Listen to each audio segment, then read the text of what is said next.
Hello students. इस video में हम करेंगे शॉर्ट आंसर टाइप क्वेश्चन। 41 से पहले मैं दो वीडियो के अंदर करवा चुका हूं, वो वेरी शॉर्ट वाले थे। ये शॉर्ट आंसर टाइप क्वेश्चन है। फर्स्ट क्वेश्चन है, what is vacuum.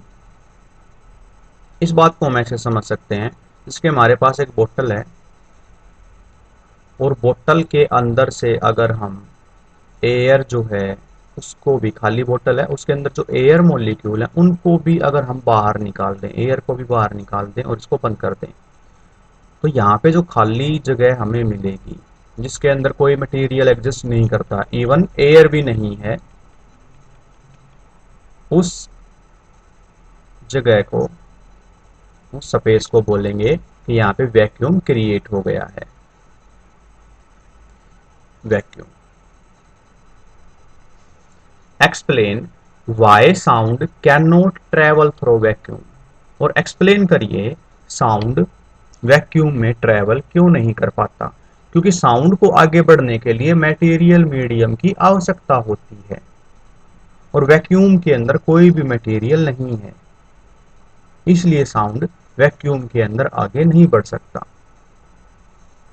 Second question is, explain the term amplitude of A wave.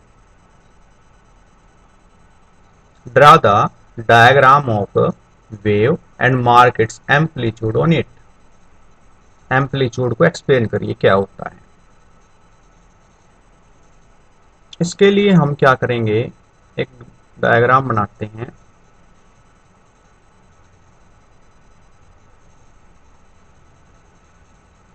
जैसे हमने ट्रांसवर्स वेव के बारे में पढ़ा था,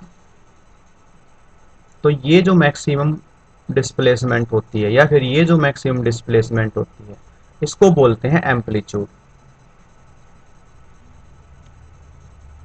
तो मेन पोजीशन से मीडियम के पार्टिकल की जो मैक्सिमम डिस्प्लेसमेंट है वन साइड, क्योंकि पार्टिकल मेन पोजीशन के about to and fro move कर रहा है। ट्रांसवर्स के केस में परपेंडिकुलर और लॉन्गिट्यूडनल के केस में उसी डायरेक्शन में मूव कर रहा होता है। तो मेन पोजीशन से उसकी जो किसी भी एक साइड मैक्सिमम डिस्प्लेसमेंट होती है उसको एम्पलीट्यूड बोलते हैं। Next question is, distinguish between longitudinal and transverse wave. Longitudinal और ट्रांसवर्स वेव के बीच में क्या अंतर है। आर साउंड वेव लॉन्गिट्यूडनल और ट्रांसवर्स, ये तो हमें पता है, साउंड वेव जो होती हैं वो लॉन्गिट्यूडनल वेव होती हैं। तो अगर हम बात करें साउंड वेव और ये जो है ट्रांसवर्स वेव और लॉन्गिट्यूडनल वेव में क्या फर्क होता है, इसको हम ऐसे समझ सकते हैं। किसी ट्यूब के अंदर अगर हम साउंड वेव प्रोड्यूस करते हैं वन साइड से, इतनी सी ऐसी फिगर ले लेते हैं, तो एक लोकेशन पे पार्टिकल पास पास आ जाएंगे, उससे नेक्स्ट लोकेशन पे एयर मॉलिक्यूल दूर दूर होंगे, उससे नेक्स्ट लोकेशन पे पास पास आ जाएंगे, उससे नेक्स्ट पे दूर दूर होंगे। तो इनको हम बोलेंगे कॉम्प्रेशन रेयरफैक्शन, कॉम्प्रेशन रेयरफैक्शन। तो इस पैटर्न से जब वेव आगे बढ़ती है उसको बोलते हैं लॉन्गिट्यूडिनल वेव। Longitudinal wave. लेकिन जैसे वाटर सरफेस के ऊपर अगर हम पत्थर फेंकते हैं स्टिल वाटर के ऊपर, तो उसके अंदर जो वेव प्रोड्यूस होती हैं वो ऐसे आगे बढ़ती हैं, वेव ऐसे आगे बढ़ती है, और वाटर सिर्फ अप एंड डाउन ऐसे मूव करता है, ऐसे मूव करता है। तो ये वेव होती है ट्रांसवर्स वेव।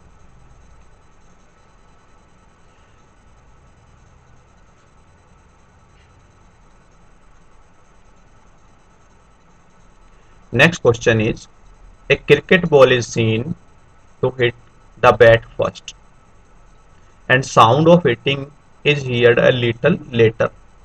ये तो हम छोटे जो क्वेश्चन थे वेरी शॉर्ट आंसर टाइप वाले उनमें भी पढ़ चुके हैं। जब क्रिकेट ग्राउंड में हम क्रिकेट देखने के लिए जाके बैठे हुए हैं, वहां पे हमें बॉल को हिट करते हुए पहले दिखाई देता है और उसकी साउंड थोड़ा सा बाद में आती है। इसका क्या कारण होता है? क्योंकि लाइट की स्पीड साउंड में ज्यादा होती है और साउंड की स्पीड कम होती है। Next question, explain why flash of lightning reaches first and sound of thunder. Same question हो गया। लाइटनिंग के दौरान हमें चमक पहले दिखाई देती है, साउंड बाद में, क्योंकि साउंड की स्पीड कम होती है एयर के अंदर। Next question is explain why flash of gun shot reaches before sound. तो ये सेम क्वेश्चन है 46 भी, कि कोई गन को जब फायर करता है तो फ्लैश हमें जल्दी दिखाई देगा, पहले दिखाई देगा और उसकी साउंड बाद में आएगी। इसका भी रीजन यही होएगा कि जो साउंड की स्पीड है एयर में वो लाइट से कम होती है। Next question, which of the following term apply to sound wave in air. किसको साउंड वेव पे अप्लाई करेंगे और किसको वाटर वेव पे अप्लाई करेंगे? अब ट्रांसवर्स तो वाटर वेव होती है, रेयर फैक्शन साउंड वेव के अंदर पैदा होता है, ट्रफ और क्रस्ट ये ट्रांसवर्स वेव के अंदर पैदा होते हैं। जो वाटर के अंदर पैदा हुई, कॉम्प्रेशन कॉम्प्रेशन और रेयर फैक्शन पैदा होते हैं लॉन्गिट्यूडनल वेव के अंदर, तो वो साउंड वेव हो गया और लॉन्गिट्यूडनल साउंड वेव के लिए हो गया। Next question is name four way in which sound can be produced. चार तरीके बताइए जिससे साउंड पैदा किया जा सकता है। साउंड पैदा करने के लिए हम किसी टेबल को हिट कर दें तो उसके अंदर वाइब्रेशन होगा, साउंड प्रोड्यूस हो जाएगा। हम अपने गले में जो वोकल कॉर्ड्स हैं उनकी मदद से भी साउंड प्रोड्यूस कर सकते हैं, बांसुरी की मदद से, फ्लूट की मदद से साउंड प्रोड्यूस कर सकते हैं। तबला होता है, उसके मेम्ब्रेन को हिट करेंगे तो उसके अंदर वाइब्रेशन पैदा होगा, उससे साउंड प्रोड्यूस कर सकते हैं। तो इस तरह से हम कई सारे यहाँ पे मेथड लिख सकते हैं। Next question is calculate the speed of sound. Frequency हमें गिवन है और वेवलेंथ हमें गिवन है। सिंपल फॉर्मूला हमें पता है, स्पीड इज इक्वल होती है frequency into into wavelength. Frequency कितना? 2 किलो, 2 × 10⁻³ एंड वेवलेंथ 65 सेंटीमीटर। हमें बनाना है मीटर, तो बन जाएगा 65/100। ये हो गया मीटर। तो फ्रीक्वेंसी ये वेलोसिटी है तो ये आ जाएगा मीटर पर सेकेंड। इसको सोल्व कर लेंगे, ये हमारा आंसर हो जाएगा। 49, if a ringing bicycle bell is held tightly by hand. Cycle की जो घंटी होती है उसको बजाने के दौरान अगर हम उसके ऊपर हाथ रख लें तो उसमें से साउंड निकलना बंद हो जाता है। क्यों? क्योंकि जब उसमें से साउंड निकलता है तो जो बेल है वो वाइब्रेट कर रही होती है, और जब हम उसके ऊपर हाथ रख लेते हैं तो उसके अंदर वाइब्रेशन जो है वो हाथ ने एब्जॉर्ब कर लिए, अब उसके वाइब्रेशन बिल्कुल खत्म हो गए हैं तो उसमें से साउंड नहीं निकलता इसलिए। Next question is which object is vibrating when following sound are produced. जब सितार बजता है तो क्या चीज उसमें वाइब्रेट कर रही होती है? तो उसके अंदर वायर वाइब्रेट कर रही होती है। तबला तो उसकी मेम्ब्रेन वाइब्रेट कर रही होती है। ट्यूनिंग फोर्क जब साउंड करता है तो उसकी जो प्रोंग होती हैं वो वाइब्रेट कर रही होती हैं। Buzzing of bee and mosquito, mosquito से साउंड या बी से साउंड जो आती है वो उसकी जो पंख होती हैं वो वाइब्रेट कर रही होती हैं। साउंड ऑफ फ्लूट, फ्लूट के अंदर से साउंड कैसे आती है? उसके अंदर जो एयर भरी हुई है, एयर कॉलम के अंदर वाइब्रेशन होता है। 51 क्वेश्चन है, give reason for the following. In most of the case, we cannot see vibration of a sound producing object. जो ऑब्जेक्ट साउंड प्रोड्यूस कर रहा है प्राय हमें उसके अंदर वाइब्रेशन नहीं दिखते। क्यों? भाई सीधी सी बात है, क्योंकि उसके अंदर जो वाइब्रेशन है उनका अमाउंट या मैग्नीट्यूड या उनकी संख्या पर सेकंड या फ्रीक्वेंसी वो बहुत ज्यादा होती है। हमारी आंखें इतनी हाई फ्रीक्वेंसी को नहीं देख सकती। तो इसलिए आपने टीवी में भी देखा होगा, ऐसी हाई स्पीड पे जो चीजें वाइब्रेट कर रही होती हैं उसको रिकॉर्ड करके फिर स्लो मोशन से देखते हैं तब हमें दिखाई देता है कि इसके अंदर वाइब्रेशन हो रहा है। 52nd question is describe a simple experiment to show that prong of a sound producing tuning fork are vibrating। एक सिंपल एक्सपेरिमेंट करिए जिससे पता चले कि वो वाइब्रेट कर रहे हैं। एक्सपेरिमेंट की बात है तो अभी अभी हमने बात करी, हम इसकी रिकॉर्डिंग कर लें और उसको स्लो मोशन से देखें, या फिर उस वाइब्रेटिंग ट्यूनिंग फोर्क को हम स्टिल वाटर की सरफेस से टच करवाएं तो उसमें से उसकी पानी की बूंदें उड़ेंगी, जिससे पता चलेगा ये इसके अंदर वाइब्रेशन था और वो एनर्जी वाटर की सरफेस पे आई। और भी कई सारे मेथड हो सकते हैं। और हम क्या कर सकते हैं, ट्यूनिंग फोर्क से जब साउंड निकल रही है तो हम उसको किसी मेम्ब्रेन से या हम उसको टेबल से टच करवा सकते हैं। तो जैसे ही टेबल से टच करवाएंगे तो टेबल भी उसके साथ वाइब्रेट करेगी और साउंड प्रोड्यूस करने लग जाएगी। Next question is, when we open a gas tap for few second. अब जो साउंड ऑफ एस्केपिंग गैस है वो हमें पहले सुनाई देगा लेकिन स्मेल बाद में आएगी। किसी कोने में हमने कोई गैस के सिलेंडर को लीक कर दिया तो लीकेज की जो साउंड है वो पहले आएगी और उसकी स्मेल बाद में आएगी। ऐसा क्यों होता है? ऐसा इसलिए होता है क्योंकि जो साउंड वेव होती हैं वो जो डिस्टरबेंस है वो अकेला ट्रेवल कर रहा है, वो मीडियम को साथ में लेके नहीं आता है, बस मीडियम की मदद से आगे बढ़ता है, मीडियम वहीं रहता है। इसलिए आवाज की साउंड है वो तो पहले हमारे पास आ गई। लेकिन अगर एयर की मूवमेंट भी हो रही है रूम के अंदर तो उसके साथ जो मोलिक्यूल स्मेल की हमारे पास पहुंचेंगे गैस के तो हमें उसकी स्मेल भी आ जाएगी बाद में। 54th question is sound signal 128 vibration पर सेकेंड है, फ्रीक्वेंसी हो गया, ये है वेवलेंथ। कैलकुलेट स्पीड, फिर से वही फॉर्मूला अप्लाई कर देंगे हम। Speed is equal to frequency into wavelength.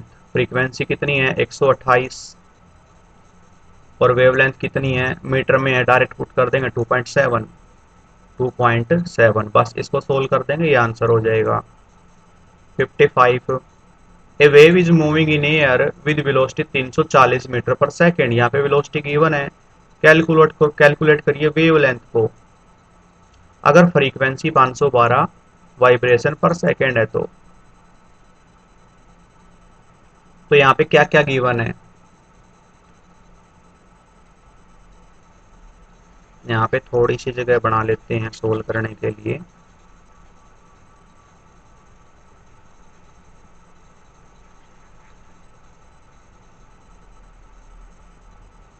अब इसको दोबारा पढ़ते हैं।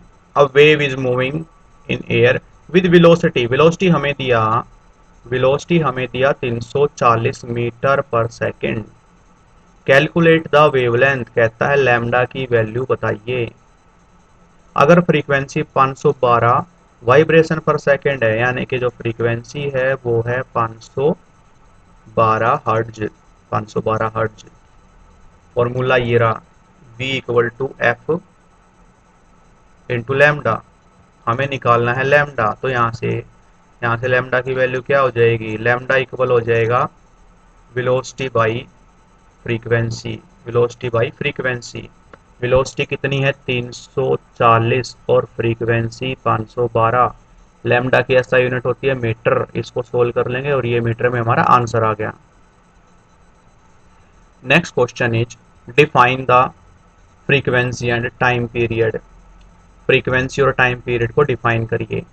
जब कोई वेव, ट्रांसवर्स वेव का एग्जांपल ले लेते हैं, तो एक साइकिल कंप्लीट करती है, जैसे कि यहां से यहां तक उसने एक साइकिल कंप्लीट किया। एक साइकिल को कंप्लीट करने में वो जितना टाइम लेती है उसको बोलते हैं टाइम पीरियड। और एक सेकंड में जितनी साइकिल कंप्लीट करती है, क्या पता वो एक सेकंड में 10 साइकिल कंप्लीट कर लेती हो, तो उसको बोलते हैं frequency. What is the relation between the two, दोनों के बीच में क्या रिलेशन है? भाई फ्रीक्वेंसी और टाइम पीरियड के बीच में रिलेशन हमने डिराइव करी थी, F is equal to 1/t या t is equal to 1/f। Explain why a ringing bell suspended in a vacuum chamber can not be heard outside. अगर एक घंटी, एक रिंगिंग बेल को हम रखते हैं वैक्यूम चैम्बर के अंदर तो बाहर आवाज क्यों नहीं आएगी?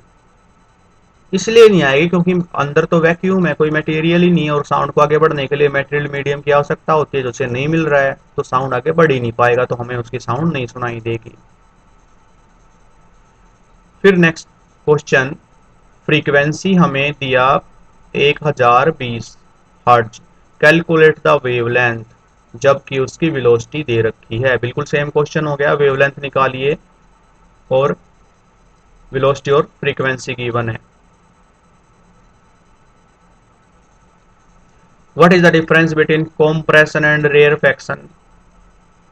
कॉम्प्रेशन और रेयरफैक्शन के बीच में क्या अंतर है, ये हमने पढ़ लिया यहाँ पे।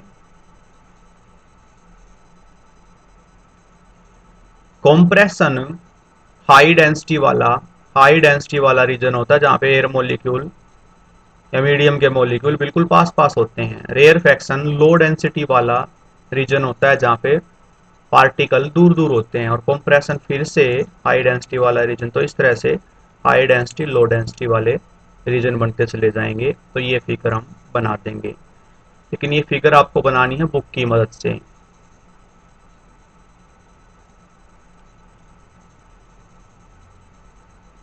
तो इस तरह से हमारे 59 क्वेश्चन तक हो गए हैं। इन क्वेश्चन के आंसर आप 2 या 3 लाइन में लिखेंगे अपनी नोटबुक के अंदर। एक्सप्लेनेशन मैंने करवा दी है, आप रेफरेंस इसका लेंगे क्योंकि ये क्वेश्चन एस चांद से हैं, साउंड वाले लेसन से। तो सारा मटेरियल आपको जो नोट्स दे रखे हैं सारी चीजें आपको उसके अंदर मिल जाएंगी।